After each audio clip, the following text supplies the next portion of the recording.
stop. A family shop. Think Thayer. Come on, let's get rolling. Come on, let's get moving. Think Thayer.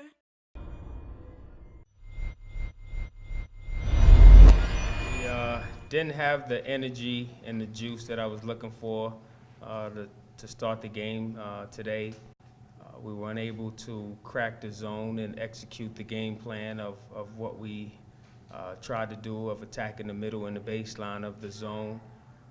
We had way too many turnovers in the game to even have an opportunity, and we scored 53 points. They had 50 points in the paint, so that tells you how that game went. Questions? How would you compare what you saw tonight from what you saw last Saturday? I saw Saturday was energy, effort. We were all over the place. We had a word as the thought of the day of omnipresent. That's what we were on Saturday. Today, we had none of that. We had no juice, no energy, no life to what we were doing.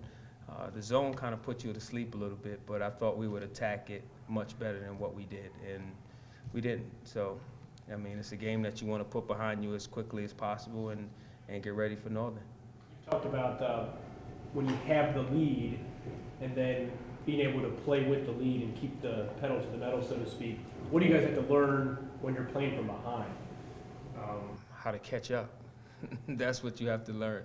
When you play from behind, you have to have more energy, more effort than more so with the lead, because you're trying to catch up. So you got to do things that you normally don't do. We had to press. We had to try to speed them up to get them to take quick shots, and now we got to try to rebound, which we didn't. So it's a much different game when you're playing with the lead. You can play with more comfort. Your guys have more confidence in what they are doing when you have the lead. When you're playing from behind, it's more trying to take shots that you think are good shots, and they leads to their fast break and their transition once again, and that's how the lead got extended. Can you talk a little bit about the feeling after getting such a great game Saturday and the game that you got tonight? The game on Saturday was great for Saturday, but it was over, and now it was today's game, and I would expect with your team that you would have at least that energy and that effort. Now, if we came out and played hard and lost by 30, then it's kind of like, okay, you know. But when you come out and give a half of an effort and then expect to win, just because we beat Ball State and now we think Eastern is the same team, and it's not. It's a different team. So we have to have a different energy, a different strategy on how we should beat them. I just thought we didn't have any juice. We were dead. We were just on the court, and that's the frustrating part. Is this kind of a learning curve with a young team? I mean, you can't just go here and there with your energy. It's always a learning curve. It's always something that it's a lesson to be learned from it. But now are we learning that lesson? Because it's not the first time it has happened. They know what I expect and the energy that I expect from them. And when they don't bring it, the guys who play more are the ones who are giving me that energy. And that's what happened today. The young guys played much more today because they gave me much more energy, and they played with much more confidence than our upperclassmen. And those guys got to understand they have to bring it every day, every practice, every time we go out on the court. You have to bring it. And if you don't, I have to find somebody who can. I mean, we're not the biggest team. We're not the most skilled team. So we have to play with energy and effort in order to have any chance to win.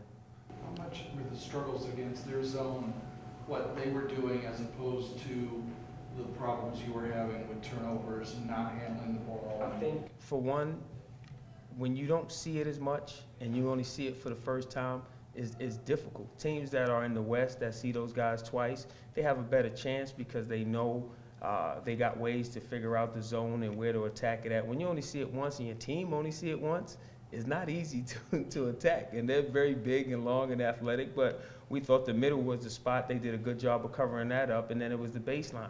But then you have to have the guys on the baseline who can produce those numbers that you need. They have to be able to make that shot on the baseline. It's the difference if you have a guy on the baseline who's not going to shoot it. Now, I mean, it's no effect on what they do.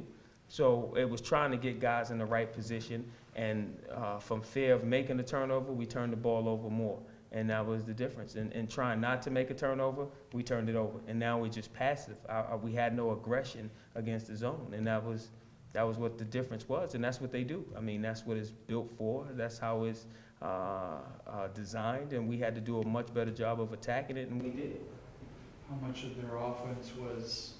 Transition. Everything they got was in transition. 50, when you score 50 points in the paint, and they didn't, it wasn't really a half-court game at that point. They was just driving.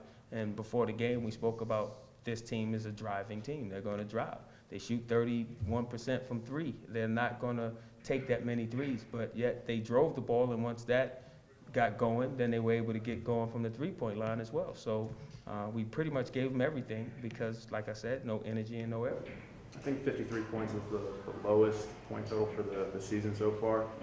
I know you talked about the zone, but is there anything that maybe you weren't expecting that you saw tonight? No. I was expecting what we saw against them, that defense, yes. I expected it. We talked about it. We went over it in practice. Just it's hard to simulate because they're bigger than us. They're bigger than our starters. So even if we put our starters out there, they're still bigger than us. We couldn't simulate the size, and that was the thing. So, and our guys, when we talk and tell them, hey, it's going to be, when we run our offense against our team, yes, we can get it because we're smaller, and you're able to throw those passes. I told them, these guys are big. We're not going to be able to make that pass, and, it's hard. When you talking to kids and trying to teach them something, they listen to you, but they don't really listen at times. They think they know better until they go against it and see, oh, he was right. But now it's too late. You didn't prepare yourself properly for what we were about to see, and this is what happens. That being said, how do you kind of use this as a learning lesson or something what are some key takeaways that you can kind of improve upon with that, given what you just said? Really nothing. The energy and effort is what we have to take away from it, because I thought that was the biggest difference. If we had that, it would have been a much closer game, a different outcome possibly. But this zone, they're probably the only ones in the MAC who plays this type of zone. If everyone play a zone, it's not what they do. So no matter if we were winning or losing, they still would have stayed in the zone. They would not have come out. They may have trapped a little bit out of the zone, but they're not going to change. Other teams use the zone as a change of pace. So from this, the lesson that's learned is we have to come out and play with energy and effort every single time. And that's a lesson that's being taught over and over again as the season goes on. We had this a couple games in the beginning, and then we correct it, and then it comes back, and then we correct it, then it comes back. So this is one that we can correct, and hopefully it doesn't come back. Anything off the coach? One more, what's the situation with Turner? He re-injured his hamstring, so now we're just waiting to see what we need to do and how long it'll take him to get back.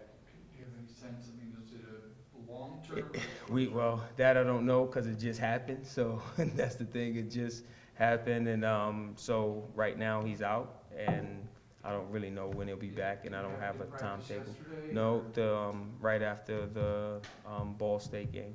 So it happened in the game of Ball State, so that's when it occurred.